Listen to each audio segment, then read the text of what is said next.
भगवान श्री कृष्ण और सुदामा की मित्रता की कथा है। ऐसी मित्रता की कथा है कि आर पार की मित्रता का निर्वाहन करने वाला अगर कोई है तो वो भगवान है। आर पार की मित्रता।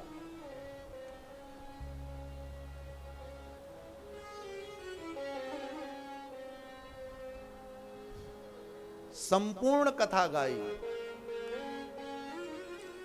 लेकिन इस कथा के जो पात्र सुदामा जी हैं उनकी विशालता का वर्णन किया गया है कि कथा कहने वाले वक्ता ने सुदामा जी का कहीं पर नाम ही नहीं लिया, पूरी कथा कह दी। कैसे कह दी? सुदामा जी इतने महान हैं कि उनका नाम लेने का सामर्थ्य नहीं होता है। कैसे नाम लें, इतने महान हैं। तो सुदामा और कृष्ण की मित्रता आज भी लोग कहते हैं, जब साधारण जगत में भी तो लोग कह देते हैं कि मित्रता हो तो सुदामा और कृष्ण जैसी।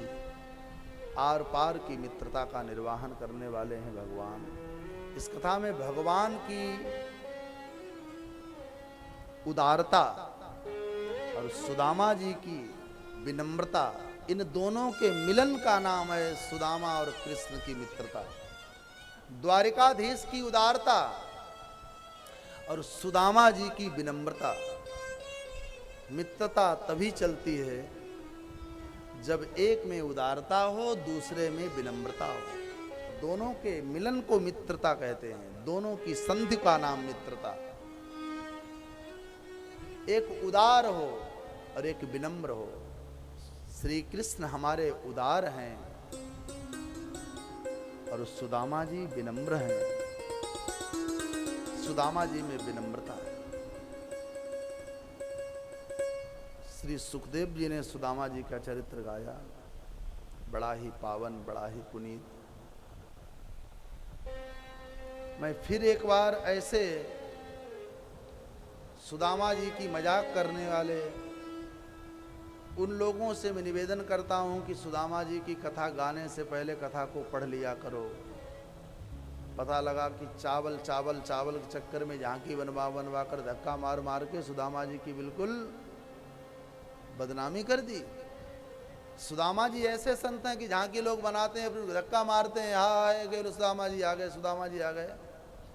सुदामा जी कोई मजाक करने वाला व्यक्ति है? जिनके चरणों का प्रक्षालन द्वारिकाधीश कर रहे हो भैया, तो हम उनकी मजाक कैसे कर सकते हैं? लोग कह देते हैं कि वो अरे द्वारपालों कन्हैया से कह दो, और सुदामा आया है, गरीब आया है, ये करो वो करो। फिर वो सब ये सब नाटक, ये सब क्या है? सुदामा गरीब है। भगवान सुखदेव जी ने सुदामा जी का चरित्र गाते हुए लिखा, कृष्णस्यासीत सखा कश्चिद ब्राह्मणो ब्रह्मवीत्तमा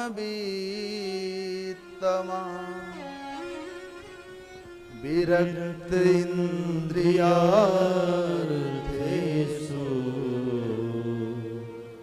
प्रशांतात्मा जितेन्द्रियः। भगवान श्री कृष्ण का मित्र है, इतना कहा। कौन है? नाम नहीं लिया। कृष्ण सख्या, ये कृष्ण का सखा है। कृष्ण आसीत, कोई है कृष्ण का मित्र है। कृष्णस्यासीत, नाम भी नहीं लिया, एक कोई है। कैसा है? बोले कृष्णस्यासीत सखा कश्चिद। भगवान श्री कृष्ण का सखा है। हमारा बड़ा आत्मनिवेदन आपसे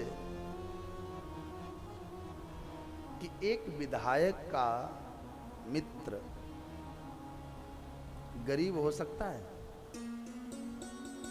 एक प्रधानमंत्री का मित्र गरीब हो सकता है? तो भैया श्री कृष्ण का मित्र गरीब कैसे हो सकता है? द्वारिकाधीश का मित्र, बेटा बैठ जाओ, स्टैंड बार बार में डर लगता कहीं गिर न जाए। तो कृष्ण का मित्र गरीब नहीं हो सकता।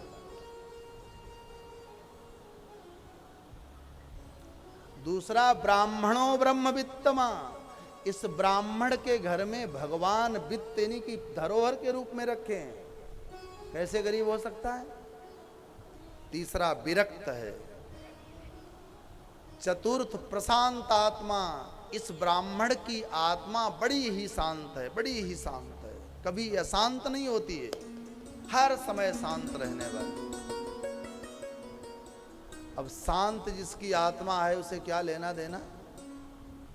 ऐसे भगवान के अनन्य प्रेमी सुदामा जी भजन करते हैं, शाम को घर आते हैं, बच्चे पत्नी किसी से लेना देना नहीं, क्या खाएंगे क्या पहनेंगे कोई लेना देना नहीं, भगवान का भजन नित्य करते हैं। एक दिन द्वारिकापुरी में भगवती रुक्मिणी ने बढ़िया सुंदर भोजन बनाया, स्वर्ण थाल में लेकर के भगवती रुक्मिणी आई और छोटा सा कौर तोड़ करके भगवान द्वारिकाधीश के मुख से लगाया। जैसे ही मुख से लगाया, कन्हैया ने हाथ पकड़ लिया।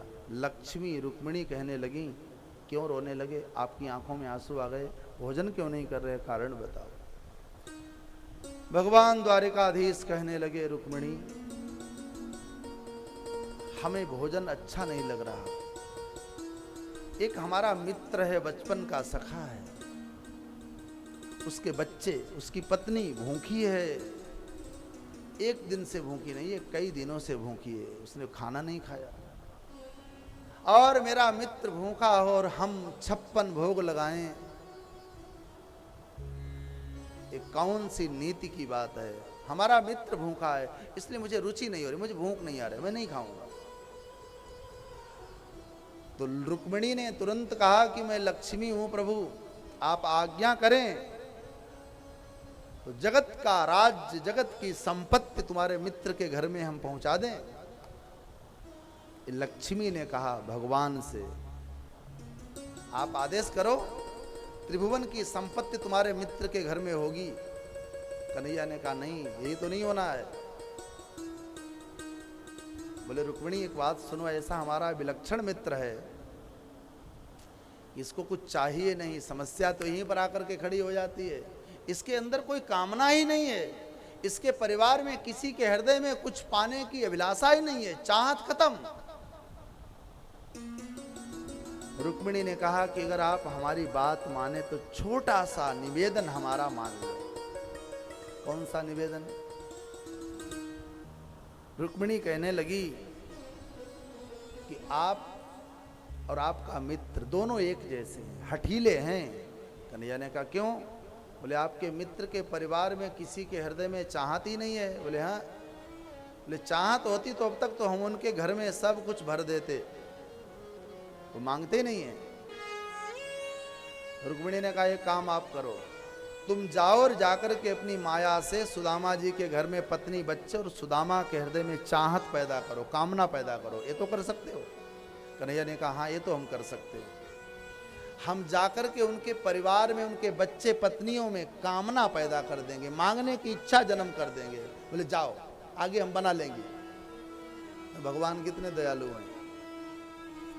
श्री कृष्ण ने छोटे से ब्राह्मण बालक का रूप बनाया, 9 वर्ष का बालक आकर के सुदामा जी के द्वार पर दस्तक देता है।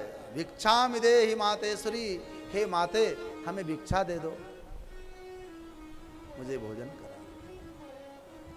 सुशीला निकल करके आई, बोले बेटा हमारे घर में जातक लगा हुआ है। जातक जानते हैं, बच्चा होता है तो उन दिनों में हम किसी को भिक्षा नहीं देते हैं।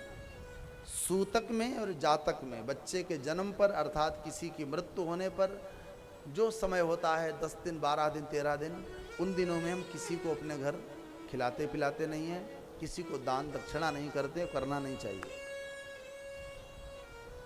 तो बेटा आप लौट जाओ हमारे घर में, 10 दिन के लिए जातक लगा है मैया। सुशीला ने कहा मतलब। वो बालक कहने लगा कि 10 दिन के लिए जातक है, 10 दिन हम बैठे रहेंगे, 10 दिन बाद खा करके जाएंगे। सुशीला ने कहा अरे कैसे हैं आप, 10 दिन बैठे रहेंगे? बोला 10 दिन बैठे रहेंगे। सुशीला कहती हमारे यहाँ आजीवन जातक लगा हुआ है। उस बालक ने कहा कि मतलब नहीं समझे हम। बोले हमारे यहाँ ऐसे बच्चे का जन्म हुआ है कि उसका जातक सूतक पूरे जीवन लगा रहेगा। बालक ने पूछा किस बच्चे का जन्म हुआ? सुशीला कहती है कि दरिद्रता का जन्म हुआ है हमारे घर में और ये पूरे जीवन रहेगी, इसलिए हम भिक्षा नहीं दे सकती। मतलब हमारे घर में इतना है ही नहीं जो हम आपको दे पाएं। अरे ब्राह्मण देवता, जब हमारे बच्चे रोते हैं, जब हमारे बच्चे मांगते हैं कि माँ भूख लगी, तो मैं अपने बच्चों को कह देती हूँ कि बेटा आज एकादशी है, आज एकादशी है, आज एकादशी है। रोज एकादशी कह कर कर हम उनको टालती रहती हैं।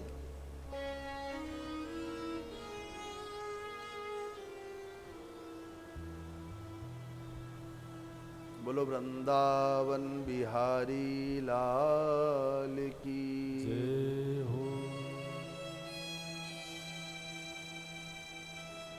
सुशीला घर लौट आई और उस बालक ने फिर आवाज दी, मां मां।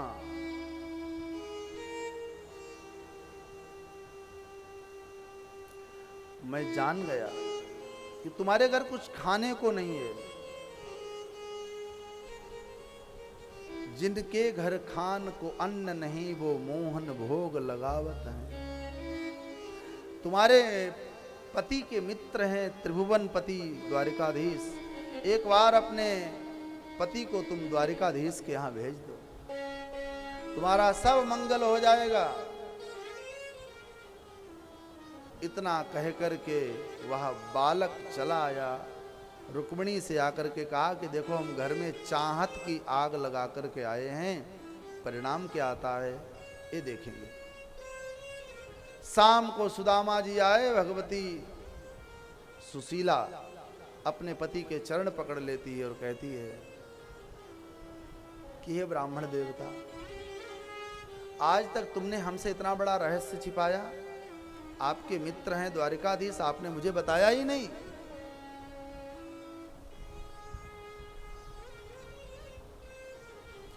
सुदामा जी ने कहा कि तुमको किसने बताया? सुशीला कहती है कि मुझे आज एक ब्राह्मण बालक ने आकर के बताया कि बचपन के मित्र हैं।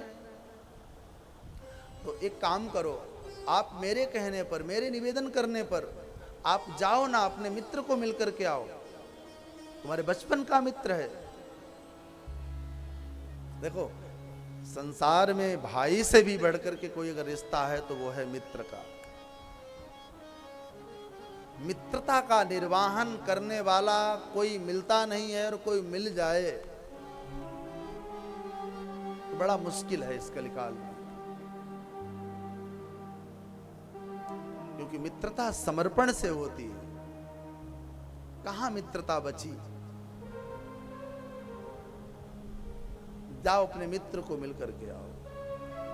सुदामा जी के भी हृदय में कृष्ण से मिलने की चाहत जन्मी, मित्र से मिला जाए। अब सुदामा जी सुशीला से निवेदन करने लगे कि देवी आपने बिल्कुल ठीक कहा कि मैं द्वारिकाधीश को मिलने जाएं, लेकिन लेकर के क्या जाएं? खाली हाथ नहीं जाना चाहिए, कुछ तो हो, क्या ले जाएं? सुशीला कहती है उसकी चिंता न करो, उसका प्रबंध मैं करती हूं। क्या करोगी? बोले मैं कुछ करती हूं, बैठो आप। सुदामा जी को आसन दे दिया, सुदामा जी बैठ गए। सुशीला दौड़ करके गई, अपने आस पड़ोस गांव के घरों में जाकर के पूछा कि तुम्हारे घर चावल हैं? लोगों ने कहा हाँ चावल हैं। चाहिए? हाँ चावल चाहिए। कितने चावल चाहिए? बोले बस थोड़ा थोड़ा दे दो। और सुशीला ने 4 घरों से, बहुत ध्यान से सुने कथा को, 4 मुट्ठी तंदुल 4 घरों से मांग करके लाई। एक फटे पुराने कपड़े में वो चावल बांधे, पति को दिए। फिर कहा कि जिनके घरों से सुशीला चावल लाई उनको कहा कि देखो बहन, आज हमने तुमसे चावल मांगे, हमारा जब अच्छा समय आएगा तो हम ब्याज सहित तुम्हारे चावल लौटा देंगे, आज हमें तुम चावल दे दो। 4 मुट्ठी तंदुल लिए हैं उधार, अपने पति को दिए। पति देख रहा है कि कपड़ा भी अच्छा नहीं है, क्या गरीबी। किसी ने कहा कि देने वाले किसी को गरीबी न दे, मौत दे दे मगर बदनसीबी न दे। इतनी गरीबी कि मेरे पास कपड़ा नहीं, तंदुल की पोटली दबाई, छिपाई कि कोई देख न ले, और चलने लगे। हमारे ठाकुर जी के मन में आया कि रुक्मिणी देख सही, मेरा भक्त आ रहा, मेरा मित्र आ रहा है, सजा दो नगर को, द्वारिकापुरी को। विश्वकर्मा को आदेश दिया, पूरी द्वारिकापुरी सजा दी गई। बंधनवार द्वारिका की गलियों में इत्र छिड़का दिया गया कि मेरा मित्र आ रहा है, मेरा मित्र आ रहा है। कमल के पुष्प रख दिए गए, कलश में जल डाल करके। बंधनवार सुंदर अपने हाथों से ठाकुर जी चौक बना रहे, रंगोलियां बना रहे, मेरा मित्र आ रहा। पूरी द्वारिकापुरी सजा दी गई। रुक्मिणी को लगा कि कौन ऐसा इनका मित्र है, इतने लालायित हैं। रुक्मिणी से कहा तुम झाड़ू लगाओ, हम पोंछा लगा रहे। पति पत्नी में होता है और करना चाहिए। जो पति पत्नी यहाँ बैठे हों, पत्नी झाड़ू लगाए तो पति पीछे से पोंछा लगा दे, जल्दी हो जाएगा काम। भगवान सब काम करा रहे, और ये बेडशीट सही करो, ये पैरदान इसको झाड़ो, मेरा मित्र आ रहा। सब चकित हैं कि इतनी बड़ी तैयारियां, कौन आने वाला है। भगवान ने जब सब तैयारियां कर दी तो बढ़िया बाथरूम जाकर स्नान ध्यान करके बढ़िया चंदन अंदन लगा करके मेरा मित्र आ रहा। लालायित हैं, इतने प्रसन्न हैं कि मित्र की प्रसन्नता के लिए लोग रात भर जागते, मेरा मित्र आएगा, मेरा मित्र आएगा, सुबह में ये करूंगी, बिल्कुल बाबरे हैं कृष्ण, मेरा मित्र आ रहा। चले श्याम सुंदर से मिलने सुदामा, चले श्याम सुंदर से मिलने सुदामा, चले श्याम सुंदर सब से गाई मिलने सुदामा, चले श्याम सुंदर से मिलने सुदामा, सब गाई चले श्याम सुंदर से बहुत सुंदर। मिलने सुदामा। गाते जाते मन में हरे कृष्ण रामा, गाते जाते मन में हरे कृष्ण रामा, गाते जाते मन में हरे कृष्ण रामा, गाते जाते मन में हरे कृष्ण रामा। चले श्याम सुंदर से मिलने सुदामा, चले श्याम सुंदर से ताली बजाते हुए गाइए। ओ गाते जाते मन में हरे कृष्ण रामा, गाते जाते मन में हरे कृष्ण रामा, गाते जाते मन में हरे कृष्ण रामा, गाते जाते मन में हरे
नंदुल की पुतली बगल में दबाए। चलते चलते पहुँचे वो द्वारकापुरी धामा। चलते चलते पहुँचे वो द्वारका के धामा। संग श्याम सुंदर से मिलने सुदामा। हो चले श्याम सुंदर से मिलने सुदामा। गाते जाते मन में हरे कृष्ण रामा। गाते जाते मन में हरे कृष्ण रामा। गाते जाते मन में हरे कृष्ण रामा। गाते जाते मन में हरे कृष्ण रामा। चले श्याम सुंदर से मिलने सुदामा। चले श्याम सुंदर से मिलने। जय हो।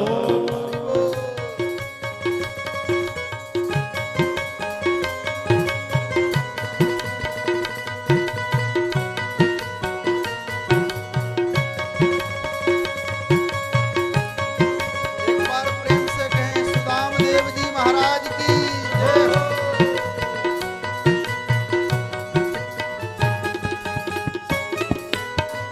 जय जय सुदामा जी महाराज की जय हो। मंदिर के बीच में सुदामा जी आए। मंदिर के बीच सुदामा जी आए। मंदिर के बीच में सुदामा जी आए। मंदिर के बीच में सुदामा जी आए। ओ सोने सिंहासन से हरि उठ आए। सोने सिंहासन से हरि उठ आए। सोने सिंहासन से हरि उठ आए। सोने के सिंहासन से हरि उठ आए। सीने से लगाए सीना मिले घन श्यामा। सीने से लगाए सीना मिले घन श्यामा। चले श्याम सुंदर से मिलने सुदामा। चले श्याम सुंदर से मिलने सुदामा। ओ चले श्याम सुंदर से मिलने सुदामा। चले श्याम सुंदर से मिलने सुदामा। गाते जाते मन में हरे कृष्ण रामा। गाते जाते मन में हरे कृष्ण रामा। गाते जाते मन में हरे कृष्ण रामा। गाते जाते मन में हरे कृष्ण रामा। चले श्याम सुंदर से मिलने सुदामा। चले श्याम सुंदर से मिलने सुदामा। चले श्याम सुंदर से मिलने सुदामा। चले श्याम सुंदर से मिलने सुदामा। चले श्याम सुंदर से मिलने सुदामा। चले श्याम सुंदर से मिलने सुदामा। चले श्याम सुंदर से मिलने सुदामा। क्या गाते हुए जा रहे हैं? गाते जाते मन में हरे कृष्ण रामा। गाते जाते मन में हरे कृष्ण रामा। चले श्याम सुंदर से मिलने सुदामा। राम राम राम राम हरे कृष्ण कहते हुए जा रहे हैं। इसका मतलब कि भगवान की राह पर चले। इसका अर्थ क्या हुआ? इसका अर्थ हुआ कि भगवान से मिलने भी जाओ तो भगवान का नाम लेकर के जाओ, क्योंकि नाम बल से ही भगवान तक पहुंच पाओगे। आप लोग इसको ऐसे समझें, प्राणायाम जानते हैं? प्राणायाम, नाक बंद करके इससे खींचना उससे छोड़ना, ये तो जानते होंगे। अच्छा, जो नहीं जानते हैं वो ध्यान से सुन लें। प्राणायाम दो प्रकार का होता है, एक सूखा प्राणायाम, एक गीला प्राणायाम। शायद आपने ऐसा सुना। प्राणायाम कितने प्रकार का होता है? दो प्रकार का, एक सूखा प्राणायाम, दूसरा गीला प्राणायाम। ये पूज्य अखंडानंद सरस्वती जी महाराज ने भागवतम व्रत में इसका वर्णन किया है। अब सुन लें, सूखा प्राणायाम किसे कहते हैं? मंत्र के आश्रित रह करके, जैसे मन में मंत्र जप रहे और प्राणायाम कर रहे, उस प्राणायाम का नाम है गीला प्राणायाम। और निराश्रित होकर के अपनी मनमानी से, अपने बल से प्राणायाम कर रहे, वो सूखा प्राणायाम है। उसमें समस्या ये हो जाती है कि कभी कभी प्राण चढ़ गए, उतरते नहीं है, शरीर छूट जाता है। इसलिए मंत्र के आश्रित रह करके जो प्राणायाम किया जाता है, उस प्राणायाम का नाम होता है गीला प्राणायाम। जैसे हमने नाक बंद की और हम अंदर ही अंदर राधा राधा, और अच्छे से प्राणायाम होगा, क्योंकि वो भगवान के अधीनस्थ प्राणायाम है।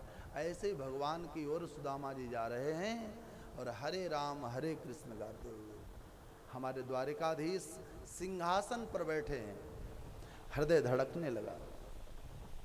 जैसा भक्त करता है वैसे ही भगवान का हृदय धड़कता है। सुदामा जी जैसे द्वार पर पहुंचे, रुक्मिणी लालायित है कि कौन आने वाला है, किसके लिए इतनी तैयारियां हुई। सामने जैसे ही सुदामा जी ने पैर रखा कि भगवान सिंहासन छोड़कर ऐसे भागे जैसे गाय गौचारण करके जब गौशाला आती है तो बछड़ा खूंटा उखाड़ के भागता है। ऐसे ही भगवान सुदामा जी के लिए भागे, आकर के गले से लगा लिया, भुजाओं में भर लिया, हाथों पर उठा लिया और जाकर के रुक्मिणी को आवाज दी, आओ देखो संत आए हैं, ब्राह्मण आए हैं, इनके चरण धुलो। रुक्मिणी पूछती है कि जिनको लिए हमने तैयारियां की थी, अच्छे से भोजन बनाया था, वो कौन है? भगवान ने कहा यही है। बोले ए बाले, धोती फटी है, पैरों में धूल है, कंकड़ है। द्वारकाधीश कहते हैं कि रुक्मिणी, जिनके पैर फटे होते हैं, जिनके धूल होती है जिनके चरणों में, वही आचरणवान होते हैं। और चरणों की पूजा उन्हीं की होती है जिनका आचरण अच्छा होता है। चरण बड़े सुंदर हों, बढ़िया खूब पैर साफ सुथरे लाल लाल रखे हों, बालू में पैर न जाए, तो आचरण अच्छा न हो। तो जिनका आचरण अच्छा होता है उन्हीं के चरण छूने योग्य बनते हैं। उन्हीं के चरण छुए गए हमारे यहाँ। सुदामा जी के चरण कैसे हैं? बीमारियां फटी हैं, कंकड़ लगे हैं, रक्त बह रहा है, लेकिन त्रिभुवनपति द्वारिकाधीश ने भी चरण धुल करके चरणामृत पी लिया। हमारे यहाँ चरणों की पूजा आचरण से होती है। जिसका करेक्टर अच्छा होता है उसी के चरण अच्छे माने जाते हैं, जिसका चरित्र अच्छा है उसी के चरण अच्छे हैं। भगवान द्वारिकाधीश ने कहा कि देर मत करो, बढ़िया सुंदर जल लाओ, चरण धुलने हैं। रुक्मिणी जल लेकर के आई। तब तक हमारे ठाकुर जी के नेत्रों से अश्रुपात हुए। इतने आंसू बहे, इतने आंसू बहे कि आंखों के आंसुओं से ही द्वारिकाधीश ने सुदामा जी के चरण धुले। पानी परात को हाथ छुओ नहीं, पानी से नहीं धुले, नेत्रों के जल से सुदामा जी के चरण प्रक्षालित कर लिए, चरण धुले। रुक्मिणी को कहा कि प्रसाद है ब्राह्मण का, बांट दो। द्वारिका वासियों ने ब्राह्मण का चरणोदक लिया। अब कन्हैया ने बराबर में बैठ करके पूछा, कंधे पर हाथ रखा, मित्र कहो अपने दिल की बात, हम तुम्हें सुनाएं तुम हमें सुनाओ, क्योंकि मित्र से ही कोई अपने दिल की बात कहता है। दिल से कही हुई बात दिल तक पहुंचती है, इसलिए भगवान दिल से कह रहे हैं, हृदय से कह रहे हैं। मित्र, भाभी ठीक है? बोले हाँ। भगवान को कहा, देखो तुम्हारी भाभी के जैसा फिर कोई दूसरा नहीं। एक बार दो बार सुदामा जी अपनी पत्नी की तारीफ करने लगे, बहुत प्रशंसा की। कन्हैया ने कहा कि पहली बार हमने ऐसा आदमी देखा जो अपनी पत्नी की तारीफ अपने मुख से करता है। अरे मित्र, पत्नी की तारीफ नहीं करनी चाहिए, लोग क्या कहेंगे। सुदामा जी ने जो बात कही सुनने योग्य।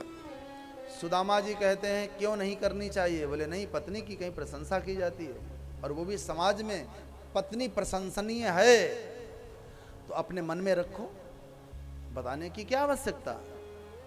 तब सुदामा जी ने भगवान को डांटते हुए जो बात कही वो सुनने योग्य कही।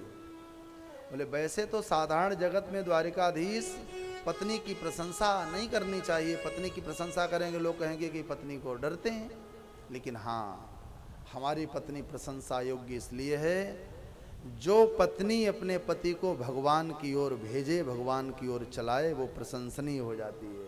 मेरी पत्नी ने ही मुझे तुम्हारे पास भेजा, अगर मेरी पत्नी न कहती तो मैं तुम्हारे पास नहीं आता। इसलिए वो पत्नी प्रशंसनीय है जो पत्नी अपने पति को धर्म के क्षेत्र में लगाए, मंदिर ले जाए, तीर्थ ले जाए। इसलिए हमारी पत्नी ने हमें तुम्हारे पास भेजा, वो प्रशंसा के योग्य। अच्छा ठीक है, अच्छा किया, कुछ भेजा हमारे लिए खाने को? कुछ नहीं, कुछ तो लाया, हमें महक आ रही है। सुदामा जी ने कहा भाई कुछ नहीं लाए, मान मेरे लाला, बैठ जा यार, तू बैठ। नहीं, कुछ तो भाभी ने भेजा होगा, कुछ लाए, लाओ।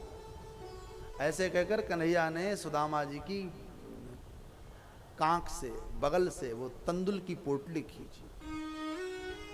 सुदामा जी आंख बंद करके नीचे बैठे। कितना फटा कपड़ा, जिन भवन में स्वर्ण लगा, मखमल पैरों में पड़ी, हमारा कपड़ा। आंख बंद कर लिया, हे राम। सुदामा जी ने कृष्ण के हाथ से वो कपड़ा पकड़ा, अपनी ओर खींचा। कन्हैया अपनी ओर खींच रहे, अब खींचा तानी में वो पुराना कपड़ा फट गया और सुदामा जी के चावल द्वारिकापुरी में बिखर गए। सुदामा ने कहा मित्र,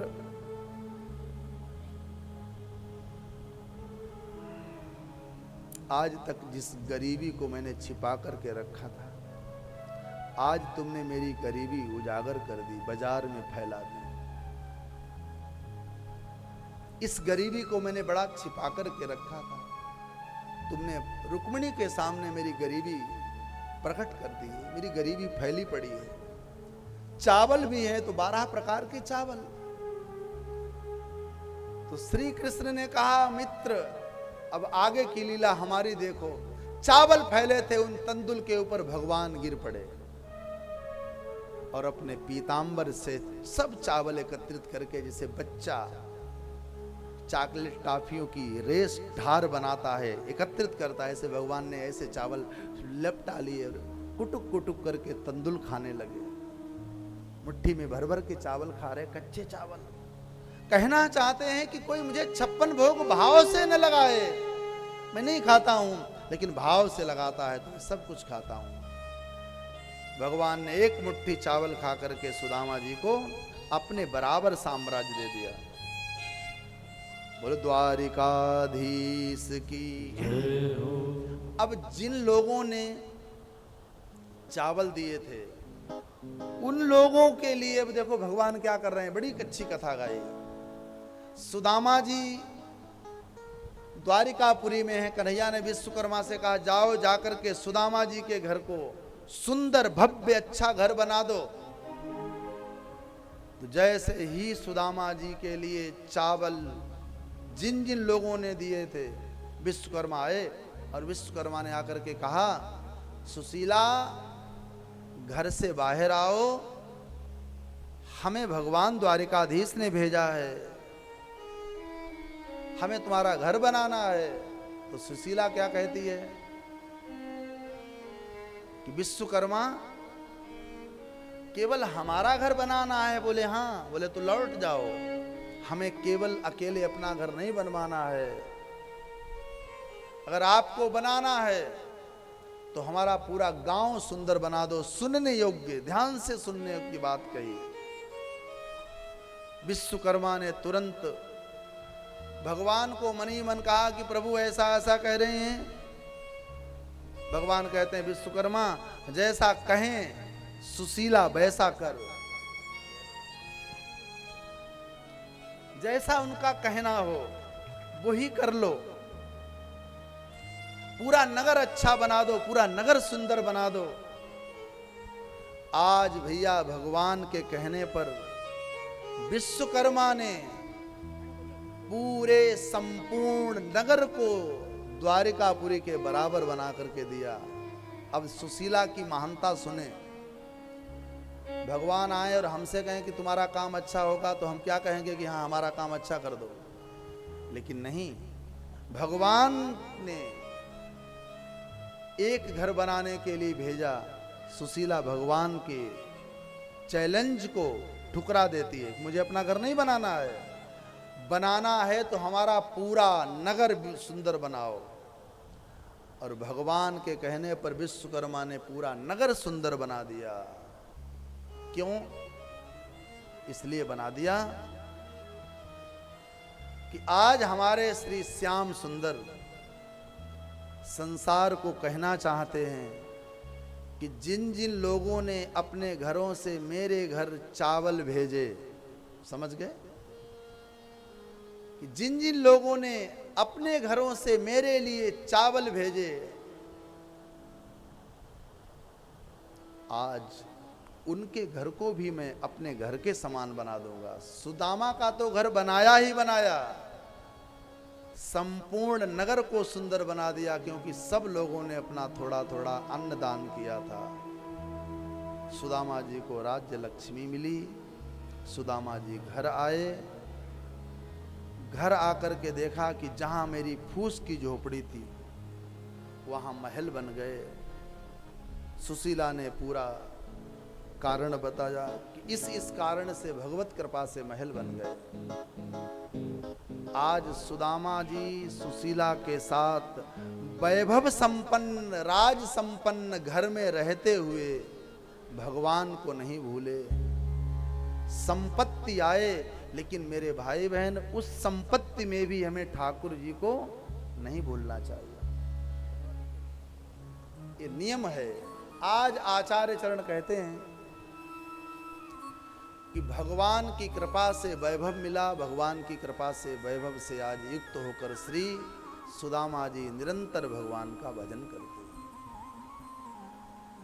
परमहंसाचार्य कहते हैं कि एक दिन भगवान के पुत्र पौत्र इतने मतवाले हो गए कि इनके परिवार के लोगों ने संतों का अपमान किया, ब्राह्मणों का अपमान किया। क्या अपमान किया? बोले जामवती